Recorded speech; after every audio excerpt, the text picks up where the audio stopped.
ሰላም ጤና ይስጥልን ክቡራትና ክቡራን የፍቅር ይልቃል የዩቲዩብ ገጽ ተከታታዮች እንዴት ከርማችሁልናል?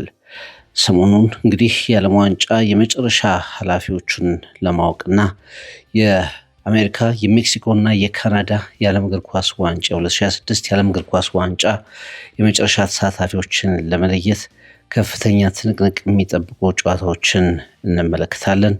በነዛ ጨዋታዎች ላይ እንግዲህ በወርልድ ካፕ ፕሌይኦፎች ላይ እንግዲህ በጣም በርካታ ቡድኖች የተለያዩ የመጨረሻ ፍልሚያዎችን ያደርጋሉ። የመጀመሪያ ዙራቸውን አጠናቀው የፕሌይኦፍ ጨዋታቸውን አጠናቀው ለመጨረሻው 48ቱ ቡድኖች ውስጥ ለማካተት የሚደረጉ ጨዋታዎች ከአውሮፓ ቦስኒያ ሄርዘጎቪና ከጣሊያን፣ ስዊድን ከፖላንድ፣ ኮሶቮ ከቱርኪ፣ ቼክ ሪፐብሊክ ከዴንማርክ እርስ በርስ ይገናኛሉ ማለት ነው። የእነዚህ ጨዋታ አሸናፊዎች በቀጥታ ወደ ዓለም ዋንጫ ማለፋቸውን ያረጋግጣሉ። የዓለም እግር ኳስ ላይ በደማቁ የተጻፈችው ጣሊያን ከተከታታይ የዓለም ዋንጫ መቅበቶች በኋላ እንደገና ወደ ዓለም ዋንጫ ለመመለስ የመጨረሻ ተጋድሏን የምታደርግበትን ጨዋታ ከቦስኒያ ሄርዘጎቪና ጋር ታከናውናለች።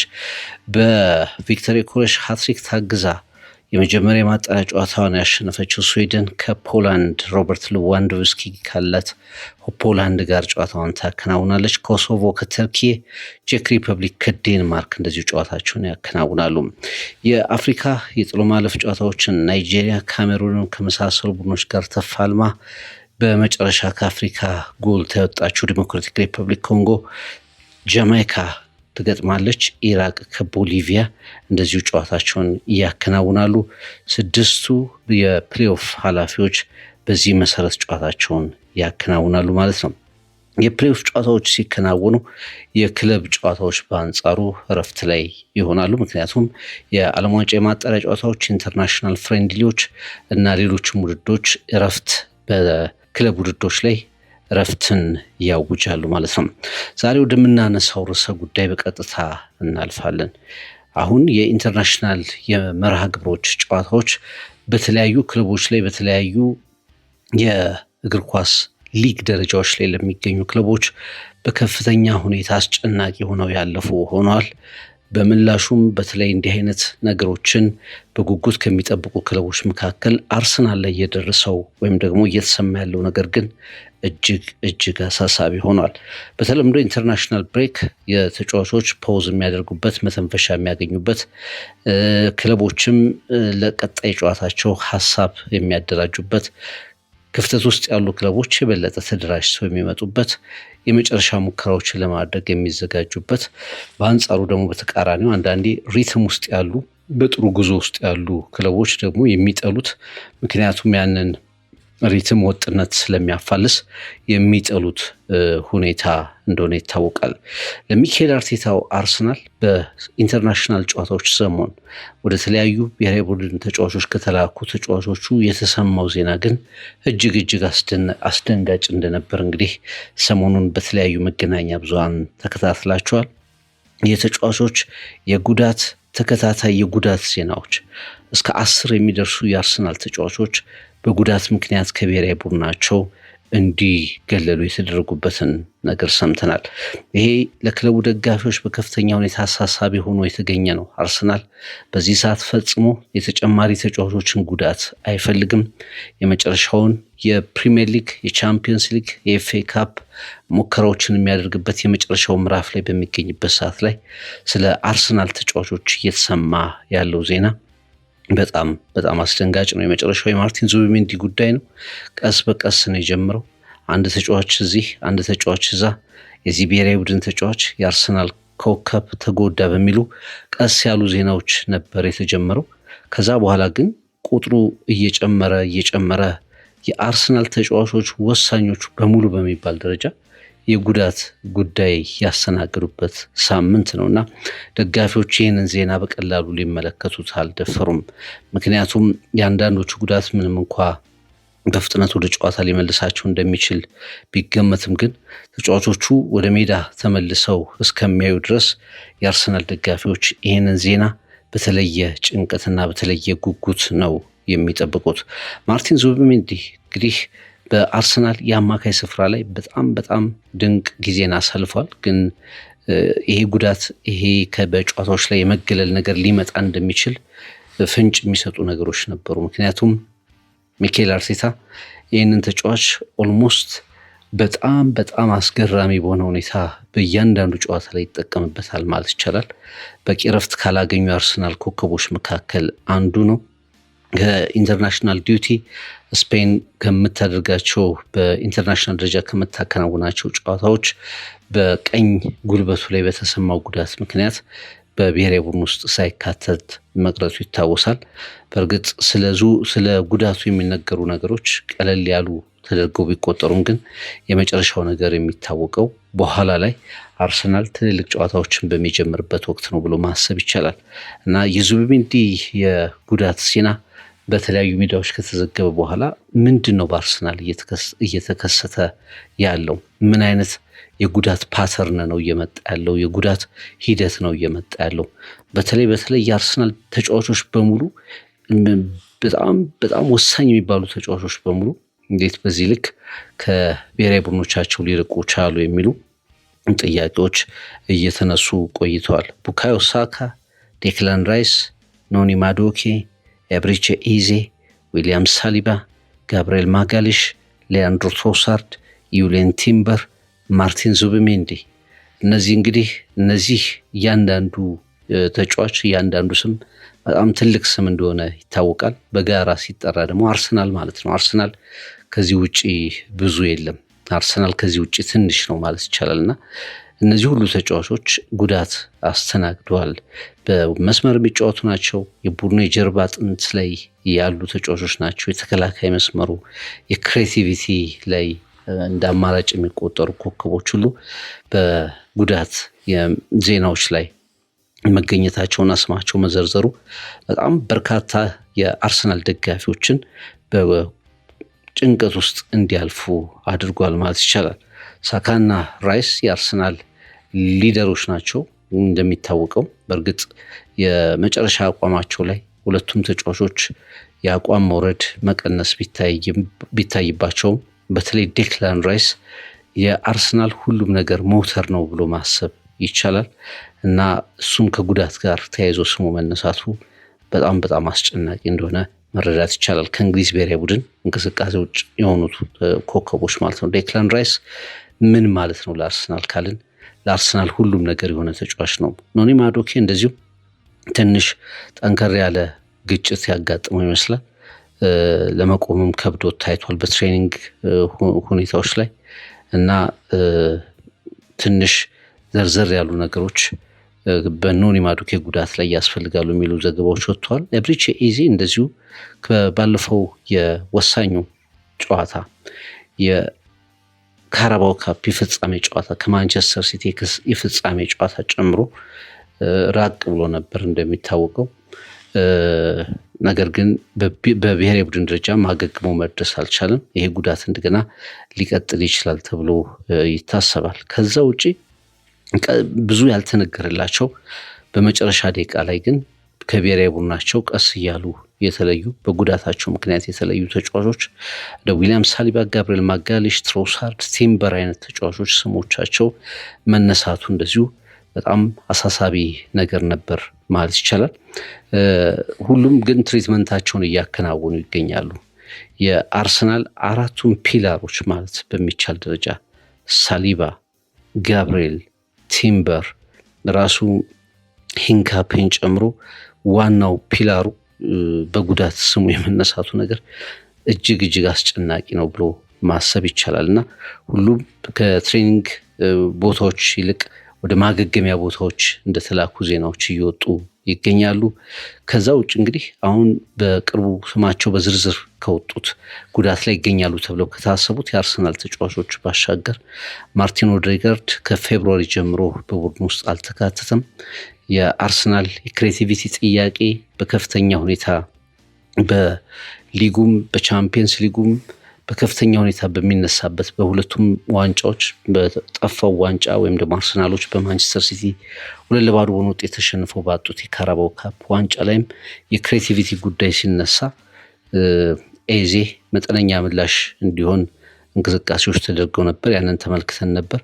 ነገር ግን ማርቲን ኦዴጋርድ ደግሞ ቢኖር በቀጥታ ከአርሰናል የክሬቲቪቲ ሀርትቢት ጋር በተያያዘ ወሳኙ ተጫዋች፣ ለረጅም ጊዜ ወሳኙ ተጫዋች ሆኖ የቆየ ተጫዋች ነው። ይህ ኮከብ ከፌብሩዋሪ ወቅት ጀምሮ አልነበረም።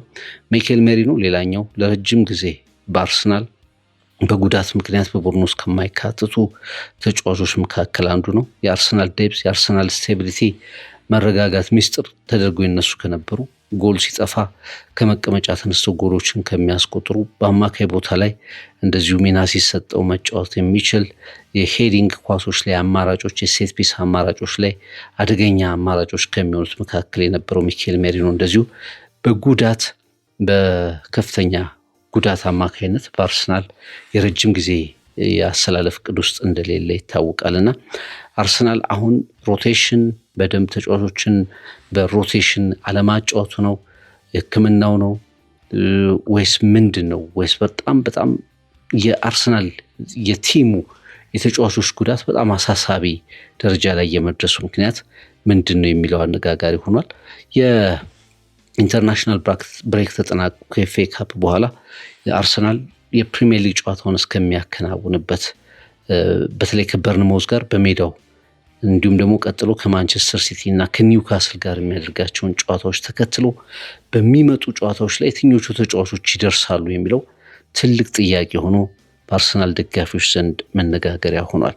በእርግጥ በእግር ኳስ ላይ ጉዳቶች የተለመዱ ናቸው። እግር ኳስ ተጫዋቾች ያለ ጉዳት አይኖሩም፣ ያጋጥማቸዋል ጉዳት። አንዳንዱ በግጭት፣ አንዳንዱ ከንክኪ ውጭ በሆነ መንገድ፣ አንዳንዱ በቂ ሪከቨሪ ባለማግኘት፣ በተደጋጋሚ በመሰለፍ በተለያዩ ምክንያቶች የተጫዋቾች ጉዳት ሊከሰት ይችላል። የእግር ኳስም አንዱ ገጽ ነው። ግን አርሰናል በዚህ ሰዓት ላይ እንደዚህ አይነት የተጫዋቾች ጉዳት ሊስት ከክለቡ ስም ጋር ተያይዞ መነሳቱ ግን ምን አይነት እድል ነው፣ ምን አይነት አጋጣሚ ነው የሚል ነገር እንዲነሳ አድርጓል። ታይሚንጉ አርሰናል ወሳኝ የሚባሉ ጨዋታዎች፣ ወሳኝ የሚባሉ ፍልሚያዎች በሶስት አቅጣጫዎች ይጠብቁታል። ኤፕሪል 4 ማለትም ከቀናት በኋላ በኤፍኤ ካፕ ሩብ ፍጻሜ ከሳውዛምፕተን ጋር ይጫወታል። ከዛ ቀጥሎ ከስፖርቲንግ ሊዝበን ጋር ኤፕሪል 7 እንደዚሁ ወዲያውኑ ደግሞ የመልስ የቻምፒየንስ ሊግ የመልስ ፍልም ያለበት ለግማሽ ፍጻሜ ለመብቃት ከፍተኛ ተጋድሎ የሚያደርግበት ጨዋታ ይሆናል። የቻምፒየንስ ሊግ ክላሽ ነው ከስፖርቲንግ ሊዝበን ጋር ከኤፕሪል 7 እንደገና በሳምንቱ እንደዚሁ መልስ ጨዋታ ያከናውናል።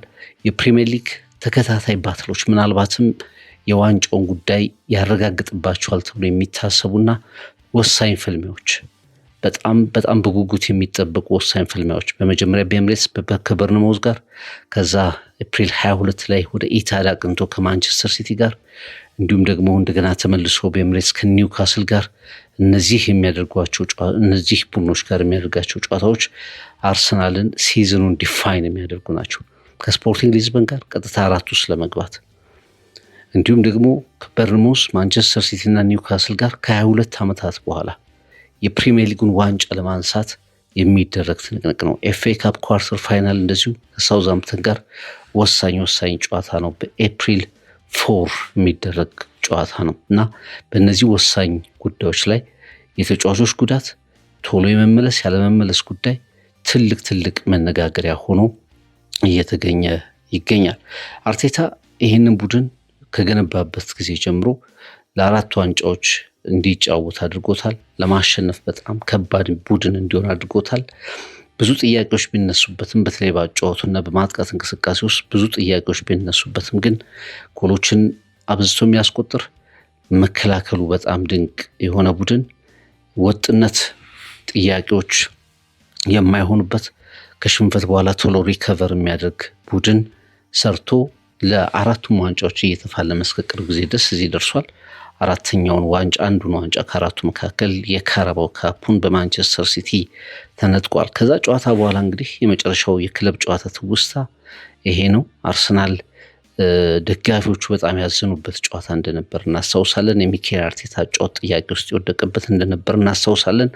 ማንቸስተር ሲቲዎች በአንጻሩ ፕሪሚየር ሊጉ ሲመለስ የበለጠ ተነቃቅተን እንመለሳለን ብለው እንዲፎክሩ የተገደዱበትና የቻሉበት ጨዋታ እንደነበር እናስታውሳለን እና የትኞቹ ተጫዋቾች እስከ መጨረሻው ይቆያሉ? የትኞቹ ተጫዋቾች ቶሎ ይመለሳሉ? ጉዳትስ ከፉል ፊትነስ ጋር ያጫውታቸዋል ወይ? በፉል ስትሬንግዝ ተጫዋቾቹ መመለስ ይችላሉ የሚሉ ወሳኝ የሚባሉ ጥያቄዎች የሚጠየቁበት ምዕራፍ ላይ የደረሱበት ነበር ይሄ የኢንተርናሽናል ጨዋታዎች ብሬክ። አርሰናል ያለ ዲክላን ራይስ ማሰብ በጣም ከባድ ነው። አርሰናልን ያለ ባክፎሩ ሳሊባ፣ ጋብሪኤል ማጋሊሽ፣ ዩሊየን ቲምበር፣ ፔሮ ሂንካፔ ማሰብ በጣም ከባድ ነው የሚሆነው። አማካይ ቦታ ላይ ዙቢሜንዲና ራይስን አለማሰብ በጣም ከባድ ነው። ይህንን ጥምረት ማጣት በጣም ከባድ ነው የሚሆነው። ግን አሁን የታክቲክ ጉዳይ አይደለም፣ ማን ቶሎ ይደርሳል፣ የማን ጉዳት ቀላል ነው የሚለው ግን በቅርብ ጊዜ ውስጥ መረጃዎቹ ሙሉ ለሙሉ ተሟልተው እስኪወጡ ድረስ የአርሰናል ደጋፊዎች ጭንቀት ላይ ይገኛሉ ብሎ መናገር ይቻላል። እግር ኳስ አንዳንድ ጨካኝ ስፖርት ነው። አንዳንድ ጊዜ እድል ሁሉንም ነገር የሚወስንበት የሚፈትንበት አጋጣሚ ይኖራል። ሃርድ ወርክ ብቻ፣ ጥንካሬ ብቻ፣ ስራ፣ ወጥ የሆነ ሙከራ፣ ታታሪነት እንዳለ ሆኖ ግን አንዳንድ ጊዜ እንዲህ አይነት አጋጣሚዎችም የእግር ኳስ ቡድኖችን ዕጣ ፈንታ ሊወስኑት ይችላሉ። ይሄ ቡድን በህብረት ሪትሙን ጠብቆ በወጥነት ሜዳው ላይም ከሜዳ ውጭም በሁሉም ውድድሮች ላይ ዓለምን ሲያስገርም የቆየ እንደ አርሰናል አይነት ቡድን አውሮፓ ውስጥ የለም እንዲባል ያስገደደ ቡድን ሆኖ እዚህ ደርሷል። አሁን ደግሞ የተጫዋቾች ጉዳት፣ ተከታታይ ቀውሶች እንዴት ሊወጣቸው ይችላል? ዜናዎቹስ ምን ያህል እርግጠኞች ናቸው? አንዳንዶቹን እንግዲህ የበለጠ ከጉዳት ለመከላከል እንጂ ቀለል ያሉ ጉዳቶች ናቸው የሚሉ ዜናዎች አሉ። አንዳንዶቹ ግን ቢያንስ የተወሰኑ ጨዋታዎችን እንዳያደርጉ ሊያስገድዷቸው ይችላሉ የሚሉ ዘገባዎች እየወጡ ስለሚገኙ ማለት ነው። 10 የተጫዋቾች ጉዳት፣ ብዙ ተጫዋቾች በጉዳት እርግጠኝነት የሌለበት ቦታ ከፊትም ከኋላም አማካይ ቦታ ላይም ሁሉም ቦታ ላይ ጥያቄዎች እንዲነሱ የሚያደርጉ ጉዳቶች ናቸው እና አርሰናል ይህንን ሰርቫይቭ ያደርጋሉ ወይ? ጉዳቶቹ ውስጥ ከምንድን ናቸው? እውነት ጉዳቶቹ አብዛኞቹን ተጫዋቾች ለተወሰኑ ጨዋታዎች የሚያርቁ ከሆነ እንዴት አዳፕት ያደርጋል? እንዴት ፋይት አድርጎ ይህንን የመጥፎ ዕጣ አጋጣሚ እንዴት መመለስ ይችላል የሚለው ትልቅ ጉዳይ ሆኖ እየተጠበቀ ይገኛል። ሰሜን ለንደን በሁለት እግሩ በጥፍሩ ቆሞ የሚጠብቀው ዜና ነው። አሁን ከዚህ ከኢንተርናሽናል ብሬክ በኋላ ሴሌብሬሽን ፕሪሚየር ሊግ፣ የቻምፒየንስ ሊግ ድሎችን በማስመዝገብ ደጋፊዎች ድላቸውን በበለጠ ሁኔታ የማክበር ሴሌብሬት የማድረግ ቡድናቸው በኮንፊደንስ ተጫውቶ ለዓመታት የለፋበትን ልፋቱን እንዲያሳካ የማድረግ ተስፋዎች በሚጠበቁበት ሰዓት ላይ ትልቁ ጉዳይ አርሰናል ምን ያህል ተጫዋቾቹን አቬሌብል ይሆኑለታል፣ በተከታታይ በሚመጡ ጨዋታዎች ላይ ምን ያህል ተጫዋቾቹን በተሟላ ጤና ማግኘት ይችላል የሚለው ትልቅ ጉዳይ ሆኗል ማለት ነው። ዊሊያም ሳሊባ እንግዲህ ከጥቂት ረፍት በኋላ ይመለሳል ተብሎ ከሚጠበቁ ተጫዋቾች መካከል አንዱ ነው። ዘንድሮ ወጣ ገባ ያለባቸው አጋጣሚዎች አሉ። የፐርፎርማንስ ክፍተቶችን አሳይቷል። ግን ይህ ተጫዋች በአርሰናል ውስጥ እንዴት ጉዳቶችን ላያስተናግድ ይችላል? ዊሊያም ሳሊባ ከጋብሪኤል ማጋሪሽ ጋር በመሆን የአርሰናል መሰረታዊ የአጨዋወት ሚስጥር ባክቦን የመከላከል ዋና መሰረቱ ነው። በተከታታይ ዓመታት በተለይ ባለፉት 4 ዓመታት ላይ ድንቅ ተግባራትን ፈጽመዋልና ከዓመት ዓመት የጨዋታው ጫና በዓመት ውስጥ የሚያከናውኗቸው ጨዋታዎች ብዛት እነሱ ደግሞ የሌሉባቸው ጨዋታዎች በጣም ጥቂት ከመሆናቸው ጋር በተያያዘ መጠነኛ እረፍት አድርጎ ሊመለስ ይችላል። ግን በኢንተርናሽናል የጨዋታ መርሃ ግብሮች ላይ ሊገኝ አልቻለም። ጋብሪኤል ማጋሊሽ እንደዚሁ ሲሪየስ የሆነ ጉዳት እንዳላጋጥመው ይነገራል። ከሳውዛምፕተን ጋር ከሚደረገው ጨዋታ ጀምሮ አቬሌብል ሊሆን ይችላል የሚሉ ሀሳቦች ተሰንዝረዋል። ዩሊየን ቲምበር እንደዚሁ ጥቂት ቀናትን ሊፈልግ ይችላል ለመመለስ። እንግዲህ በፍጻሜው ጨዋታ ከማንቸስተር ሲቲ ጋር በነበረው የፍጻሜ ጨዋታ ላይ በሱ ቦታ ላይ ቤን ዋይት እንደተሰለፈ እናስታውሳለን። በቤን ዋይት ነበር በአብዛኛው ነገሮች የተሸፈኑት። ዩሊየን ቲምበርም እንደዚሁ ከቀናት በኋላ ሊመለስ እንደሚችል መረጃዎች አሉ። ሊያንድሮ ትሮሳርድ ሌላኛው በብሬኩ በረፍቱ ምክንያት ወደ ፊትነሳቸው ወይም ደግሞ ወደ ጨዋታ ሊመለሱ ይችላሉ ተብሎ ነው የሚጠበቁት። ማርቲን ኦዴጋርድ እንግዲህ ከፌብሩዋሪ ጀምሮ ያልነበረው የአርሰናል ኮከብ ነው። ከሳውዛምፕተኑ ጨዋታ ጀምሮ ሊደርስ እንደሚችል መረጃዎች እየወጡ ይገኛሉ። ቡካዮ ሳካ በአብዛኛው እንግዲህ በጨዋታ እንቅስቃሴ ላይ የቀድሞውን ሳካ ባለፉት 3 ዓመታት የተመለከትነውን የቀይ መስመር የ7 ቁጥር ቦታ ላይ የሚጫወተውን ወሳኙን ቡካዮ ሳካን ካየነው ቆይተናል። ምናልባትም እንግዲህ በዚህ የጠነከረ ጉዳት ስለሌለው በቀጣይ ጨዋታዎች ላይ ሊገኝ እንደሚችል መረጃዎች እየወጡ ይገኛሉ። ዴክላን ራይስም እንደዚሁ ተመሳሳይ ሁኔታ ነው። የሜዲካል ሁኔታው ብዙ የጉዳት ሁኔታው ከተለያዩ የሕክምና ባለሙያዎች ከክለቡ ኮንፊርምድ በሆነ መንገድ ባይወጣም ከእንግሊዝ ብሔራዊ ቡድን ግን ያን ያህል ለረጅም ጊዜያት ከጨዋታ ላይ ያርቅ ወይም ደግሞ ለጨዋታዎችን እንዲዘል የሚያደርገው እንዳልሆነ መረጃዎች ወጥተዋል። ለስፔን ብሔራዊ ቡድን የሚጫወተው ማርቲን ዙቢሜንዲ እንደዚሁ የጉልበት ዲስኮምፈርት የጉልበት ጉዳት ነው ያጋጥመው። የበለጠ ተከታታይ ጉዳቶችን ላለማምጣት በሚል ቅድመ ጥንቃቄ ለመውሰድ ነው የስፔን ብሔራዊ ቡድን ማርቲን ዙቢሜንዲን መጠቀም ያልፈለገው እና የአብዛኞቹ የአርሰናል ኮር 11 ውስጥ የሚገቡ ተጫዋቾች ናቸው። ዊሊያም ሳሊባ፣ ጋብሪኤል ማጋሊሽ፣ ዩሊያን ቲምበር፣ ሊያንድሮ ትሮሳርድ፣ ማርቲን ኦዴጋርድ፣ ቡካዮ ሳካ፣ ዴክላን ራይስ፣ ማርቲን ዙቢሜንዲ አንዳቸውም ምናልባት ኦዴጋርድን ካልሆነ በስተቀር አንዳቸውንም አርሰናል ከቤስት 11 ሚስ ማድረግ አይችልም እና አሁን በአርሰናል ውስጥ የጉዳቱ ጉዳይ ያው እነዚህ ሁሉ ተጫዋቾች የተለያየ ጉዳት መጠንና ፕሮፋይል ስላላቸው አብዛኞቹ ተጫዋቾች ሊመለሱ ይችላሉ። ግን ትልቁ ለአርሰናል ደጋፊዎች ስጋት የሚሆነው በምን ያህል የፊትነስ ሌቨል ሊመለሱ ይችላሉ፣ በ100% ብቃታቸው መመለስ ይችላሉ ወይ? ይሄ ወቅት ደግሞ ያንን ይፈልጋል። ይሄ የመጨረሻ ሩጫ የመጨረሻ ስፕሪንት የሚደረግበት ወቅት ነው። በፕሪሚየር ሊጉ የቀሩት ጥቂት ጨዋታዎች ናቸው፣ 7 ጨዋታዎች ናቸው። የመጨረሻው ስፕሪንት ነው፣ የመጨረሻው ሙከራ ነው። የማንቸስተር ሲቲ የመጨረሻ ሙከራ ነው። ከማንቸስተር ሲቲ ጋር ኤፕሪል 22 የሚደረገው ጨዋታ የፍጻሜ ያህል ነው። ያንን ጨዋታ ማሸነፍ ያስፈልጋል። ለካራባው ካፑ ሽንፈት ምላሽ መስጠት ያስፈልጋል። የኒውካስሉ ጨዋታ ቀላል አይደለም። በርንማውዝ ቀላል ተጋጣሚ አይደለም። በፕሪሚየር ሊጉ ስፖርቲንግ ሊዝበን እንደዚሁ የማይታወቅ አይነት ተጋጣሚ ነው። አርሰናል ለመጨረሻው ስትራይድ ወይም ደግሞ ለመጨረሻው ስፕሪንት ሙከራዎችን የሚያደርግበት ሰዓት ስለሆነ የትኛውም ተጫዋች ከጉዳት ጋር ስሙ መያያዙ መልካም ስሜት አይሰጥምና ተጫዋቾቹ ሁሉም እንኳ ቢመለሱ በ100% ፊትነስ እንዲመለሱ በሚፈለግበት ሰዓት ላይ የጉዳት ዜናዎች መነሳታቸው ግን ለአርሰናል ደጋፊዎች ትልቅ ስጋት ሆኗል። ከላይ ጠቅስናቸው ዊሊያም ሳሊባ፣ ጋብሪኤል ማጋሊሽ፣ ዩሊያን ቲምበር፣ ሊያንድሮ ትሮሳርድ፣ ማርቲን ኦዴጋርድ፣ ቡካዮ ሳካ፣ ዴክላን ራይስ፣ ማርቲን ዙቢሜንዲ የመመለሳቸው ነገር እርግጠኝነት ያለው ነው ተብሎ በተለያዩ ሚዲያዎች ላይ ዘገባዎች ተሰጥተዋል። 1 ወይም 2 ጨዋታዎች ግን ላይሰለፉ የሚችሉ ተጫዋቾች ውስጥ ግን ኖኒ ማዱኬ ያለ፣ ምክንያቱም የጉልበት ጉዳቱ ትንሽ ሲሪየስ መሆኑ እየተነገረ ስለሚገኝ፣ ፔሮ ሂንካፔ እንደዚሁ ይሄ ኢኳዶራዊ ኮከብ ከኢኳዶር ጨዋታ በኋላ ለኢኳዶር ከተጫወተ በኋላ በደንብ ያልተገለጸ ያልታወቀ ጉዳት ጭምር አስተናግዷል እና ምናልባት 1 ወይም 2 ጨዋታዎችን ሚስ ሊያደርግ ይችላል። ፔሮ ሂንካፔ፣ ሳካ፣ ራይስ፣ ኦዴጋርድ እንደዚሁ የማገገሚያ ጨዋታዎችን አሁንም ሊፈልጉ የሚችሉበት ነገር ሊኖር እንደሚችል መረጃዎች እየወጡ ይገኛሉ እና በተለይ ደግሞ ቻምፒየንስ ሊግ ወሳኝ ጨዋታ ይጠበቃል።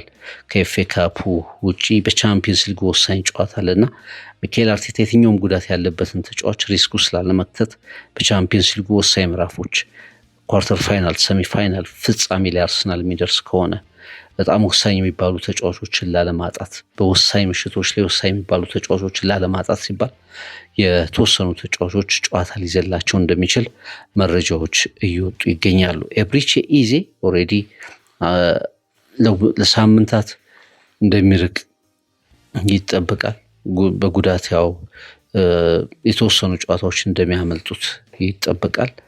የዚህ ተጫዋች ከአርሰናል ጋር ውህደት በጀመረበት ሰዓት ለአርሰናል ጥሩ ነገር ማድረግ በቻለበት ሰዓት የዚህ የአካል ብቃት እንቅስቃሴውም አጠቃላይ ከቡድኑ ጋር ያለውም ኮሚትመንቱም ተሻሽሏል ተብሎ በሚጎራበት ሰዓት ላይ ነው አርሰናል ኤብሪቼዜን ያጣው። የተወሰኑ ጨዋታዎች ሊያመልጡት ይችላሉ። ሚኬል ሜሪኖ የሚታወቅ እንደሆነ ይታወቃል። በተለይ ኤዜ ከሳውዛምፕተን ጋር የሚደረገው የኤፍ ኤ ካፕ፣ ከስፖርቲንግ ሊዝበን ጋር የሚደረገው የአውሮፓ ቻምፒየንስ ሊግ ጨዋታ እንዲሁም ደግሞ የበርንሙዝና የማንቸስተር ሲቲው ጨዋታም ምናልባት እንዳያመልጠው የሚሉ ስጋቶችና ዘገባዎችን ተመልክተናል። ኤፕሪል 4 ከሳውዛምፕተን ጋር በኤፍ ኤ ካፕ ይጫወታል አርሰናል። ብዙ የመጀመሪያ ተሰላፊ ተጫዋቾቹ በጉዳት ስማቸው የተነሱ ተጫዋቾች ይደርሳሉ ተብሎ ይታሰባል። ኤዜና ሜሪኖ የዚህ ጨዋታ አጠራጣሪ ተጫዋቾች ናቸው። ኤፕሪል 7 ከስፖርቲንግ ሊዝበን ጋር በቻምፒየንስ ሊግ ጨዋታ ያከናውናል። ትልቅ ፕሬዠር፣ ትልቅ ጫና ያለበት ጨዋታ እንደሆነ ይታወቃል። አሁንም ይህን ጨዋታ ለሚኬል አርቴታ እና ለአርሰናል ተጫዋቾች ቁልፍ ከሚባሉ ጨዋታዎች መካከል አንዱ እንደሆነ ይታወቃል። አምና አርሰናል 4 ውስጥ ድረስ እስከ መግባት እድል ነበረው። ከፓሪስ ሰን ዠርመን ጋር በነበረው የደርሶ መልስ ጨዋታ እጅግ በሚያስቆጭ ሁኔታ በመሸነፉ ምክንያት ሪያል ማድሪድን፣ ባየር ሚኒክን የመሳሰሉ ቡድኖችን ባሸነፍበት ዓመት ላይ በሚያስቆጭ ሁኔታ በፓሪስ ሰን ዠርመን በተለይ በመጀመሪያው በኤምሬትሱ ጨዋታ ላይ ያሳየው አቋም የሚያስቆጭ ነበር። በኋላም በፓርክ ደ ፕሪንስ በመጀመሪያዎቹ 30 ደቂቃዎች ላይ ያሳየው አቋም ድንቅ ነበር። ግን ውጤቱን መቀልበስ ሳይችል ቀርቶ ፒኤስጂ የአውሮፓ ቻምፒየንስ ሊግ ሻምፒዮን መሆኑ ይታወቃል። አርሰናልን ያሸነፈው ፒኤስጂ እና ዘንድሮም እንግዲህ ወደ መጨረሻው ምዕራፍ የመግፋቱ ነገር አርሰናል ጥሩ እየሆነ መጥቷልና ከስፖርቲንግ ሊዝበን ጋር ኤፕሪል 7 ወሳኝ ጨዋታ አለው። ኤፕሪል 11 ከበርንሞዝ ጋር በፕሪሚየር ሊግ ወሳኝ ጨዋታ ያከናውናል። እዚህ ጨዋታ ላይ ምናልባት ኤዜን ጨምሮ ኦልሞስት የተሟላ ቡድኑን ያገኛል ተብሎ ነው የሚታስበው። ኤዜ ነው ትንሽ ጠንከር ያለ ጉዳት ያለበት። ፕሪሚየር ሊጉ ላይ አርሰናል ወሳኝ ተጫዋቾችና ስኳዱን ያገኛል ተብሎ ነው የሚታስበው። ኤፕሪል 19 ይቅርታ፣ መጀመሪያ ኤፕሪል 22 ያልኩት በስተት ነው። ኤፕሪል 19 አርሰናል ከማንቸስተር ሲቲ ጋር ጨዋታውን ያከናውናል። በዚህ ጨዋታ ላይ አርሰናል ማሸነፍ ይኖርበታል። ይህን ጨዋታ አርሰናል የሞት የሽረት የፍጻሜ ከካራባው ካፕ የዋንጫ ፍጻሜ በላይ ከቻምፒየንስ ሊግ ምሽቶች ፍጻሜዎች ባልተናነሰ የመጨረሻ የሞት የሽረት ተጋድሎ የሚያደርግበት ጨዋታ ኤፕሪል 19 ከማንቸስተር ሲቲ ታር ላይ ያደርጋል ተብሎ ነው የሚታሰበው። የሲዝኑ ትልቁ ጨዋታ እና ስማቸው ከጉዳት ጋር የተያዙት እንደ ሳካ፣ ራይስ፣ ኦዴጋርድ፣ ሳሊባ፣ ጋብሪኤል ማጋሊሽ፣ ትሮሳርድ፣ ቲምበር፣ ዙቢሜንዲ፣ ማዱኬ፣ ሂንካፔን የመሳሰሉ ተጫዋቾቹ ተሟልተው ይገኙለታል ተብሎ የሚታሰብ ጨዋታ ነው። አጠቃላይ ግን አርሰናል በዚህ ሰዓት ላይ ስለ ቡድኑ የሚሰማው ነገር መልካም አልነበረም ወይም አልሆነም፣ አስጨናቂ ነው። ሙሉ ቡድኑ ቢያንስ ጤነኛ መሆኑ ላይ ትልቅ ጥርጣሬና ምልክቶችም ዜናዎችም እየወጡ ይገኛሉ። ብዙ ኮከቦቹ የሚመለሱ ቢሆኑም በምን ያህል ፊትነስ በምን ያህል ጤንነት ይመለሳሉ የሚለውን ግን የአርሰናል ደጋፊዎች በከፍተኛ ጭንቀትና ጉጉት እየጠበቁት ይገኛሉ። ይሄ የተጫዋቾች ጉዳት የመጣበት ሰዓት፣ ቀጥሎ የሚመጡ መርሃ ግብሮች፣ የጨዋታ መደራረቦች እና የሚጠበቁ ትልልቅ የጨዋታ ምሽቶችና ላይኖሩ የሚችሉ ተጫዋቾች በአርሰናል ውስጥ አሁን ያለው ትልቅ ጥያቄ ሆኗል። ቀጣዩ ምንድን ነው የሚሆነው የሚለውን ጊዜና የሕክምና ቡድኑ የሚመልሳቸው ነገሮች ይሆናሉ ማለት ነው። ሳምንቱ ሙሉ እንግዲህ የኢንተርናሽናል መርሃ ግብሮች የዓለም ዋንጫ የመጨረሻ ማጣሪያዎች ይከናወናሉ። ከዛም ፊታችን ወደ ኤፍ ኤ ካፕ አዙረን ኤፕሪል 11 ጀምሮ ደግሞ የፕሪሚየር ሊግ ጨዋታዎች ይመለሳሉ። አስተያየታችሁን ስጡን። ፍቅር ይልቃል ዩቲዩብ ገጽ ተከታታዮች፣ አድማጮቻችን፣ ተመልካቾቻችን በትሪቡን ስፖርት በኤፍኤም 101.1 ብስራት ኤፍኤም ላይ እንዲሁም ደግሞ በቀጥታ የዩቲዩብ ገጻችን ላይ ሀሳብ አስተያየቶቻችሁን አካፍሉን። በቀጣይ ቀናት የዓለም ዋንጫ ታሪኮች ዶክመንተሪዎቻችንን ይዘን እንመለሳለን።